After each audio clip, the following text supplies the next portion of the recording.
See, ladies and gentlemen, let's get ready to rumble!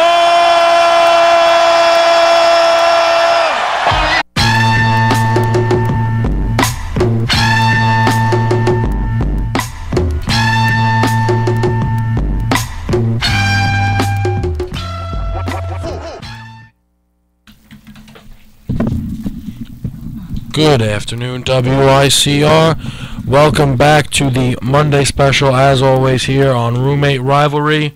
I'm host Kevin Walsh. Alongside me, as always, PD, Joe, and Ant. How we doing, guys? Sup?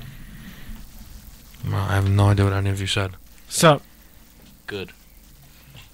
Joe. Hi. Hi. All right, I'm glad we got that.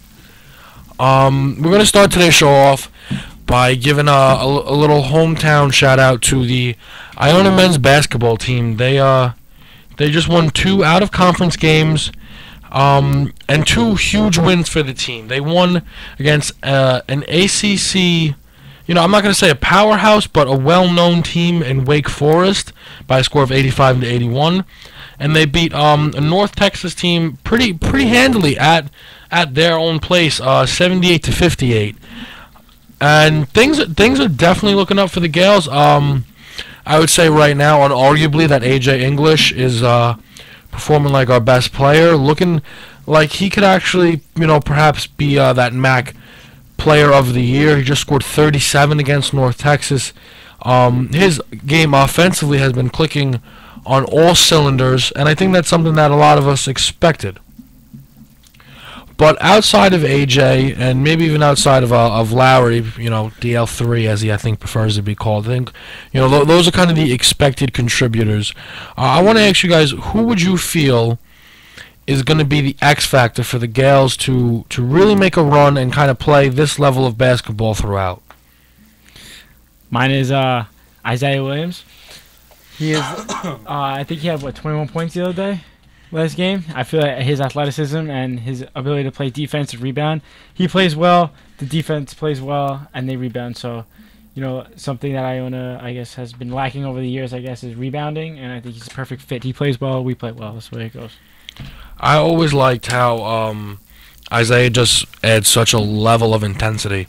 Yeah. I think it was it was either the Wofford or the Wake Forest game, I can't remember, but we, at the moment, had no offensive rebounds, and he got 2 on one play to, change that for us. He just has a level of hustle that never quits, and I think it's a spark that our team desperately needs. Joe? Or Ant, just someone who you think is going to help spark this team and, keep them going. David Lowry. Boss.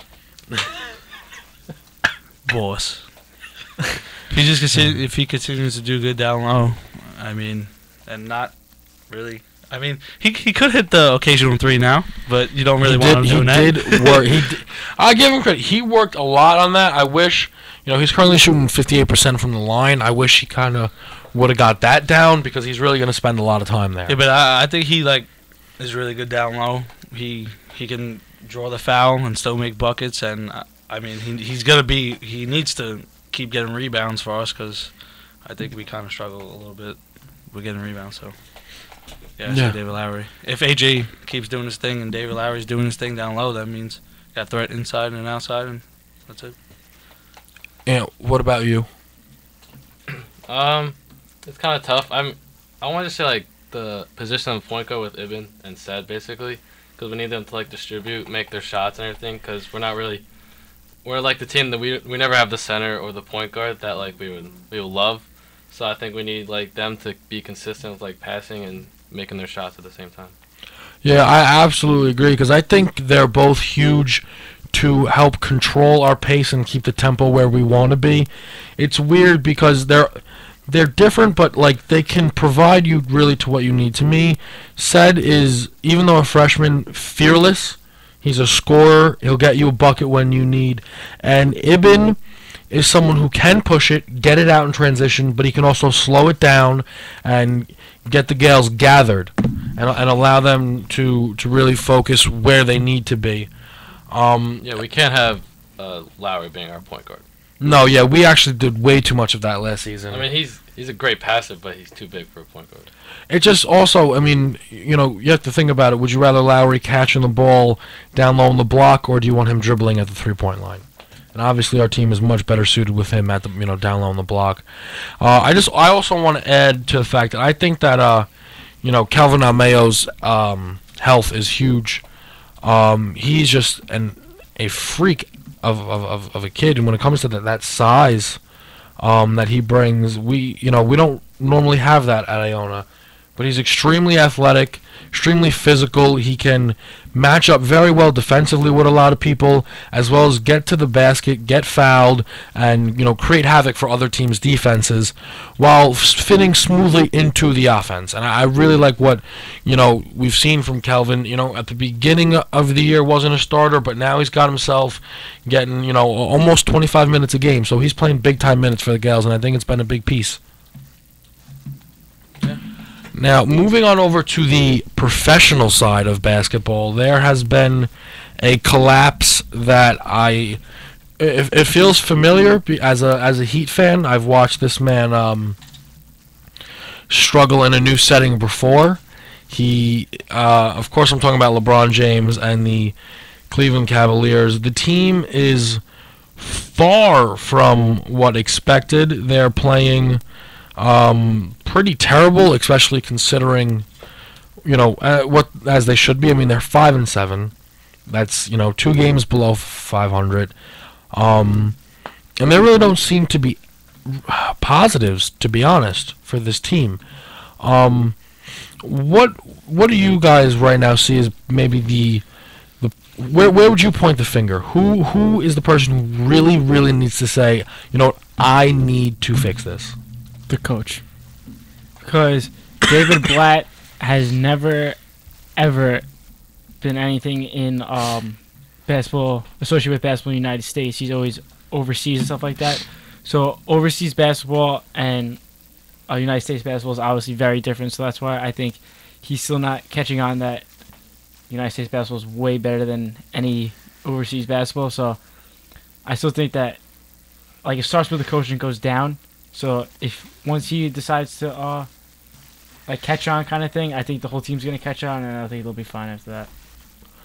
I don't know. I mean, it's tough to blame him, because if I'm sitting here and I'm saying, if it's a different conversation and I'm saying, so the Cavs are 12-0 right now, who do you give all the credit to? And I don't think anyone was really gonna say the coach.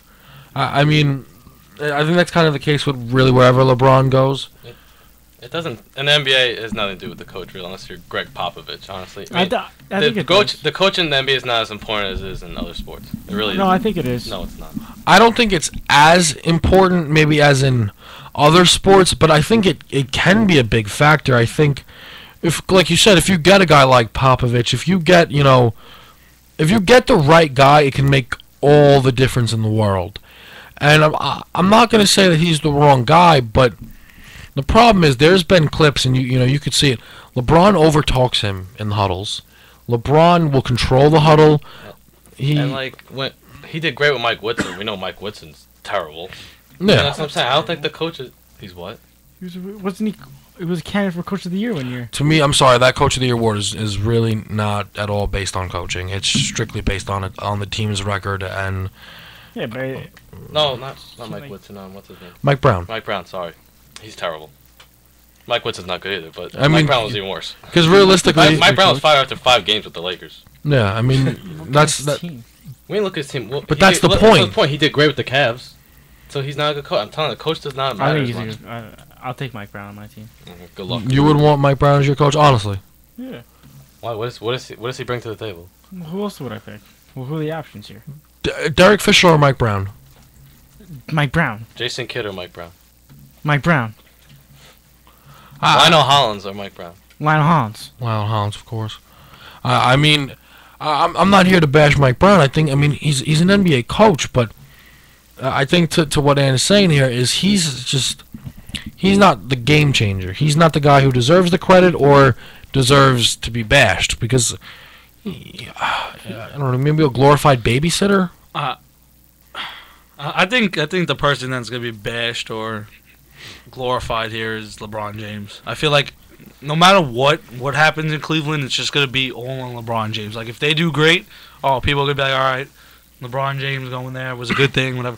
And obviously, there's so many people out there that right now are blaming LeBron James for this, and seeing they're 5-7. Look, he's not good. He wants to go back to Cleveland, and he's not even doing good. You know what I'm trying to say? Like, and I think everyone can point the finger at LeBron, but I think it's still kind of early in this season. I think they have to just keep playing more games. Didn't LeBron tell like the fans to calm down or something like? He's telling like the weight. LeBron is really just being so vocal. He sent out a tweet and, like in the words of Aaron Rodgers, he's like, relax. He's now saying, oh yeah, this is my fault. If we're losing 4 games in a row, it falls on me. He won't shut up. Because if he says something like that, it's on me, then people are just gonna keep eating at it and keep going at him. And it's sad. Like he almost said it in like a jerk way. He's like, "Well, if we lose 4 games in a row, that means it's my fault." It's almost like he's not saying it's his fault. He's saying like, "Well, it has to be mine. I'm the one who has to take the credit." You know, it's almost like when someone's like, "Hey, did you do that?" And then someone's like, "Look, it wasn't me, but I'm gonna take the blame." Like it's almost like what it is. I feel like he's just doing. Saying like he's honestly like the default person like that falls into the spot of, like I said, someone to blame. Like if people are gonna blame someone, it's gonna be LeBron. I think no matter what. Like, I don't blame the coach. I think it's just. I don't really think it's LeBron though. I think they just. To me, I'll say what I think. We do think like obviously it changed Kevin Love's play, right? That's what I was gonna say, and that to me is the big problem. Because I remember last year he was putting up numbers and getting boards, right? Some of these games he had like 5 Kevin rebounds. Love last year managed to actually be on the Minnesota Timberwolves and probably be in MVP discussions. Yeah. He is averaging 10 less points per game. That's crazy. And what about his rebounds? His rebounds are down too, aren't they? Yeah, his rebounds aren't even up there. He's not even in double-digit rebounds actually now, which is just unheard of. I just remember that because last year when we played fantasy, we would watch Kevin Love. Remember? Yeah, of course. And we would check. He would get a double like every game. It was like he must have only played like 2 quarters if he didn't get the double. Exactly. Like, I mean, but what do you expect though? Like his game is not going to be at what it was last year. That's the problem, and. That is, to me, I just thought that they were kind of pushing the envelope. You saw he goes to Miami. He's got Wade and Bosh. Mm-hmm. And I think it was a better fit because Wade was so prepared to take the back seat. And Chris Bosh was someone whose game could make that adjustment while still being a contributing factor. That's true. Bosh is a better defender than Kevin Love, to be honest. Oh, light years. Problem is, Kyrie's emerging, not declining. That's the difference between him and Wade. That's an issue. Yeah, Kyrie's looking to score. Because him and LeBron are butting heads. They've actually had verbal exchanges in the locker room. And then you have Kevin Love, who's should be hitting the prime of his career, and is now on the decline. Yeah. To me, that's why their big mistake was getting rid of Andrew Wiggins. Because they could have allowed Wiggins to develop and let LeBron and Kyrie man the whole ship. And not have to worry about Kevin Love. Because you're saying that the Cavs shouldn't have got Kevin Love? I don't think it was the right move. Because this is, to me, even if you think down the road, if Wiggins develops into the player that I personally believe he will be, then you'll have the changing of the guard where it's not LeBron James is now winning titles for Cleveland. It's Wiggins winning titles for Cleveland with LeBron on the team. And they would almost switch. But now they basically have to win now, and if they don't click this season, they're going to just get bashed in free agency because LeBron signed to a 1-year deal. They're going to say, is LeBron going to want to leave? Kevin Love signed to a 1-year deal. Is he going to want to leave? If LeBron leaves, then there's going to be riots in the streets. Oh, Cleveland, the entire city may burn down to its core. Because, I mean, even though they're doing bad, you still have LeBron James. I feel like the team will turn around. I don't think it's going to stay like this. LeBron will be LeBron. You know what I'm saying? Like, I think, yeah, exactly. I think it's going to turn around. I don't think I don't think they're going to finish like under 500 or anything like that. No, I mean, it's couldn't still early. You know what I'm saying? They still got to imagine. click. As soon as they get clicking, they can end up like the Patriots. Like, keep I don't winning. think so. It's completely his fault. Oh, LeBron? Yes, it is his fault. He signed up for this to come back. Oh, well, I mean, that, yeah. He's obviously the best player in the league, right? I mean, he's not acting like, he gets his 24 points or whatever. Mm-hmm. But with his turnovers of late, and especially in that Spurs game, that was atrocious. He looked like a second grader on a CYO team. Just because you're LeBron doesn't mean you're gonna get through manager Noble and I forgot who else he tried to get. Tim Duncan. Tim He Duncan. just dribbles it off his I leg. mean, he's the leader of the team. I've never honestly seen him like talk like this. Like He won't shut after up. games, like he's saying, what do you say? We're a fragile team right now. Like you don't say that. Just like you handle that stuff in the locker room. You don't like say you that. said, like people said there's verbal conversations with like him and Kyrie in the locker room, but like that's fine. Like they're getting rid of that. Teammates, yeah. They're doing that in the locker room where no one can hear it. Like don't say like, oh, we have problems and stuff. I mean, and there's obviously something wrong because he's definitely saying it. I mean, he came back to the city. I mean, come on, we all know he promised the city a ring. He came back for a reason. Anything less is a huge failure. And he's putting all the weight on his shoulders, and I still don't believe he could ever handle that, because I think he's always fragile in these situations when literally everything's on him. I mean, that's the thing. I mean, He's not a Kobe or Jordan. He's really not. He can't handle that. He's too soft for that. Well, I think that's that. I mean, that's what we'll see. It's tough though to say because it's crazy for a player who is so basketball smart, and you can't argue that like he is so basketball smart. He knows the correct play to make almost every time, but somehow the pressure comes, and he always seems to find himself in the headlines for the wrong reason. Passes it off. Like he'd rather not be the guy like, oh, he missed that shot. He'd rather like pass it off and say, oh, Kyrie missed the shot, Level missed the shot. Even though he's not gonna say it, but like yeah, but I still think when he does that, that's still the correct basketball move to make. Like No, remember when he's Bosh the missed guy. that game-winning three? Yeah. LeBron was double covered and Bosh wide open in the corner. I would still give it to Bosh no matter what. Okay, that's one situation, but No, but you he's the see man. it like He's repeatedly. supposed to do that. He's there to make the game-winning shot. He's Yeah, there. He's there, Kobe. Yeah, but he like sets up the people to hit the. I think no. I don't think there's anything wrong with LeBron passing into what could be a better shot. I just think this is the difference. If you hand the ball to, like he said, Kobe or Jordan, their first instinct is, I'm going to get to the bucket. And that's it. If LeBron takes that mentality, that man could play tight end for any NFL team. Just strictly alone on that build. If he just puts his head down and goes, like, as much as he could make the right pass, what are the chances that he doesn't finish through contact or get fouled? Really slim. And he's done it from time to time. He's hit big shots. I remember the fadeaway three he hit in Andre Iguodala's face last year. You know, you go even back to when he got that layup against Paul George in the playoffs against the Pacers. I think it was now 2 years ago. He can make the play, but for some reason he enters those plays in a playmaking mode.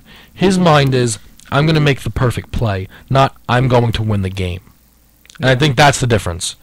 And I think that's something that's always been his Achilles heel. Yeah, that's it. And like you could just see, like, if you watch like some of the games, like I never watched like the whole games, but like I see like highlights and stuff like that. You can see like he's complaining as usual, and you know he's a complainer, and he's not hustling and stuff like that, like on defense and stuff like he usually does. Like he's not going for like that like top SportsCenter top 10 block that he does. He doesn't do that anymore. And I don't want to hear that because he's older and stuff. He lost like what 20 pounds already. Yeah, he's probably in the best shape faster of his and life. Like him and Which is Carmelo scary. got so skinny to be like faster, and so they could play longer. I and really stuff don't know like what their diets were. It was like no carb or something like that for Well, like all they 2 have to months. do is work out. You have stuff to do. I'm busy. What's a lot of that? Yeah. Now we're gonna take it over to the baseball diamond. There were two really big signings today that affect everyone here on this panel. Three of us more directly than the one, but they still a huge impact on the league as a whole. Hanley Ramirez has now signed a 4-year, $88 million deal with the Boston Red Sox. You fist pumping. Yankees are done. And Pablo is almost set in stone to sign the contract with Boston as well. And Lester. He's going to sign back with them. Well, let's just wait on that, all right? Okay. Okay, you're a Mets fan. Don't forget that. Let's go Mets. Yeah, you So you know what? Then we'll start with the fact that you now missed out on Hanley. what are the Mets going to do about the fact that they really don't have an everyday shortstop who deserves to play in Major League Baseball? Well, we're probably going to go up to Starlin Castro. And you think they're going to be successful in the talks? Yeah. Why wouldn't I? Why you guys? No, but it's banked not- more on Hanley Ramirez. I banked on Hanley Ramirez. We didn't bank on Hanley Ramirez. I banked on him. I mean, so how do you feel right now about, like, you're still just... You know, it's crazy because if the Mets don't get him, the only team that I want Hanley to sign was with Boston, so I'm happy. That doesn't even make sense. How does it make sense? Done? How are we done? How are the we- Yankees done? Because we didn't get Hanley Ramirez. I wouldn't want him. Because he's always Boston gonna- has Hanley Ramirez and Pablo Sandoval. Yeah, remember last time they signed 3 huge monsters? They went down in flames. Yeah, but okay, Pablo Sandoval's been there before. He had the most hits in postseason history. This You have to understand Hey, something. Powell doesn't do anything during the regular season. Pablo Sandoval doesn't get that kind of money without that postseason. Yeah, That's because he's not as good. as They have to compared make the who? postseason first. They're gonna make the postseason. Do you know how easy the AL East is?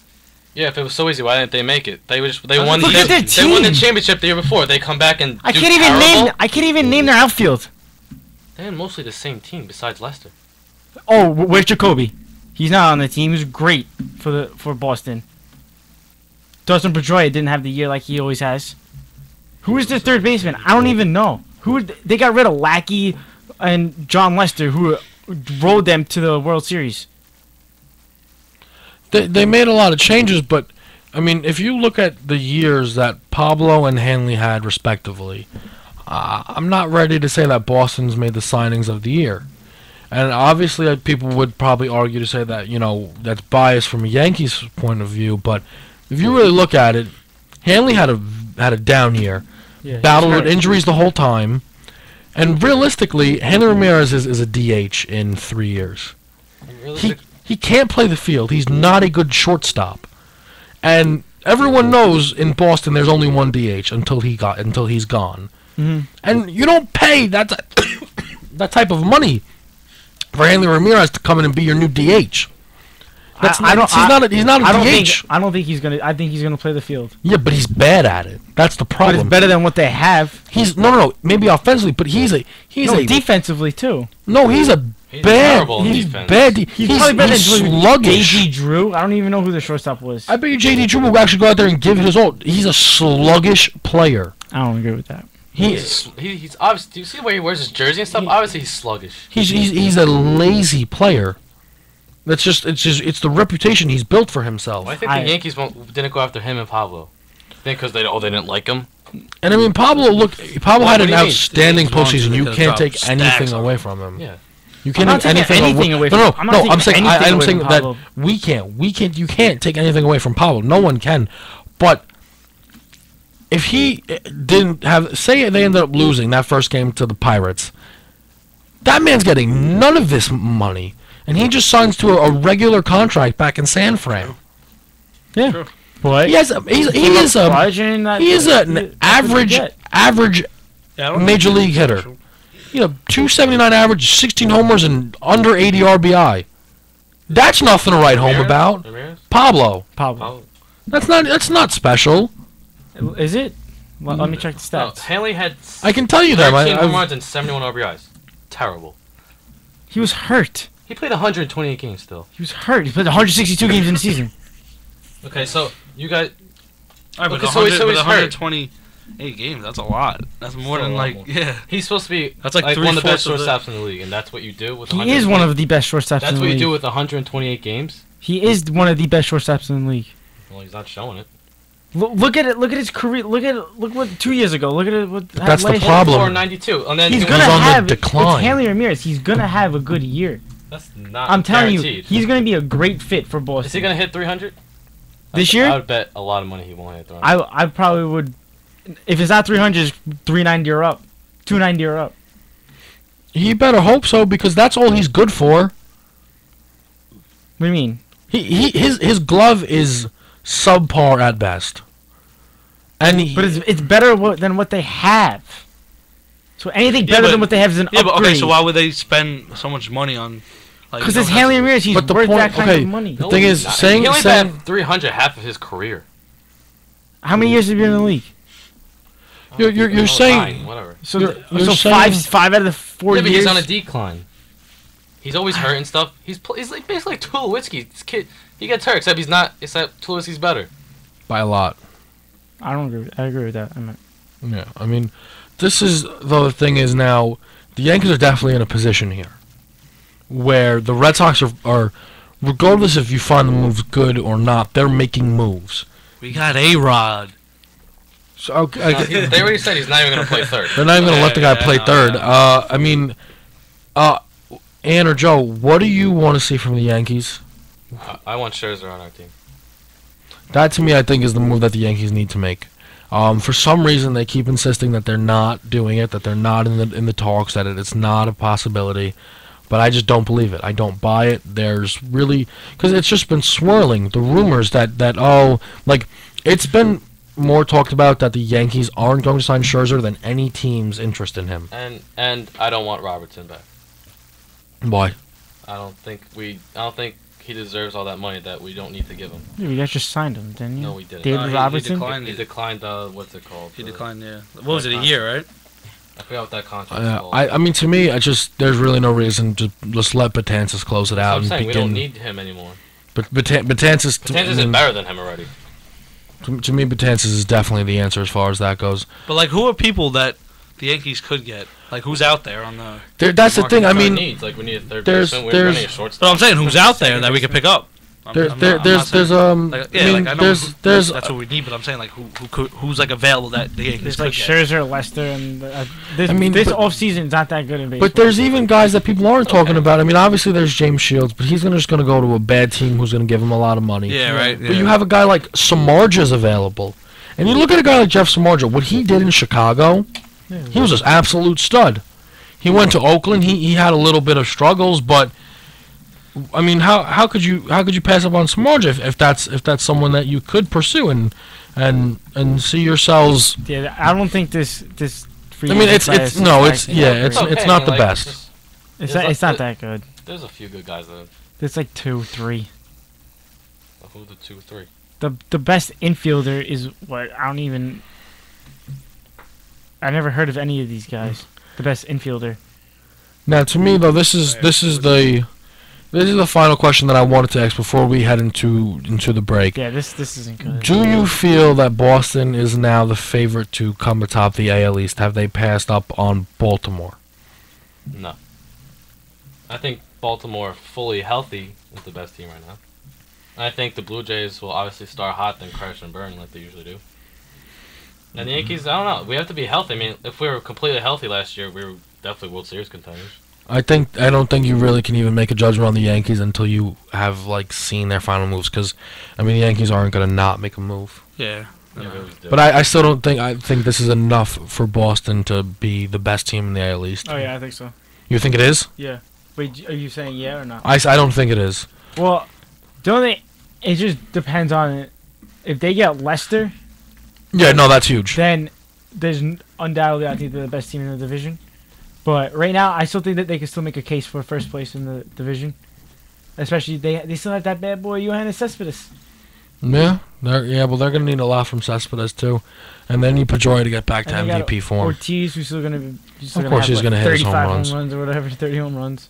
Of course, And I really don't want James Shields. not at all. But I don't want a pitcher who can just crash and burn. he in wants the Blue Jays like big that. money, and we're not going to give it to him. From what I've seen, Is AJ Burnett signed yet? I'm not sure. I don't believe so. I don't think that'd be a waste. All right, but we are going to take a very quick break here on Rivalry, and when we get back, we're going to be talking college football and the NFL, of course.